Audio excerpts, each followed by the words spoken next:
Барлықтарыңызға сәлем. Сіздермен бірге мен Жансая. Бүгін үйде қалып, қатып қалған наннан түскі асқа тағам әзірлейтін боламын. Бұл тағамның аты нан кебаб деп аталады. Әрдайым қолжетімді рецептермен бөлісіп отыратын боламын.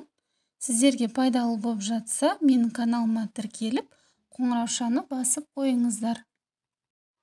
Бұл тағамды әзірлеу үшін бізге 1 пияз, 1 тәтті бұрыш, 2 сәбіз, 1 картоп, 2 қызанақ, 2 баялды және қатқан нан қажет.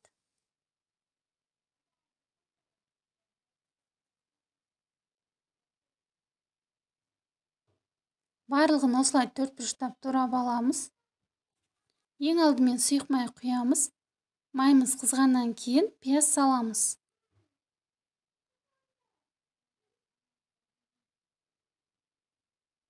Кішкене қызарғанша қуырамыз.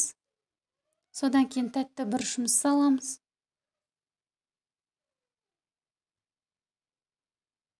Сәбіз, картоп және қызанақ саламыз. Баялдыны міндетті түрде тұзды суға салып, ащылығын кетіріп, содан кейін тамағымызға қосамыз.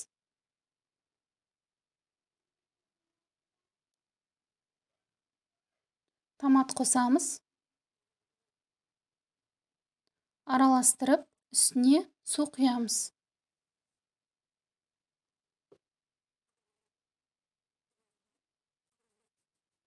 Суымыз қайнағаннан кейін тұз, дәмдеуіштер қосамыз.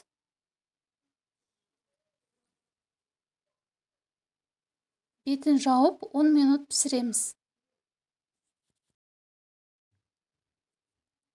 Содан кейін 4 бұрыштап туралған қатқан нандарымызды саламыз.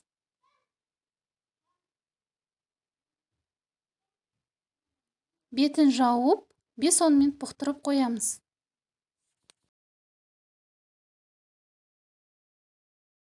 Мінекей, қатқан наннан әзірлеген тағам дайын. Ішіндегі нандары жұп-жұмсақ әрі дәмді болып шықты. Міндетті түрде сіздер де қатқан нанды тастамай, ысырап етпей осындай тағам әзірлеңіздер. Астарыңыз дәмді болсын.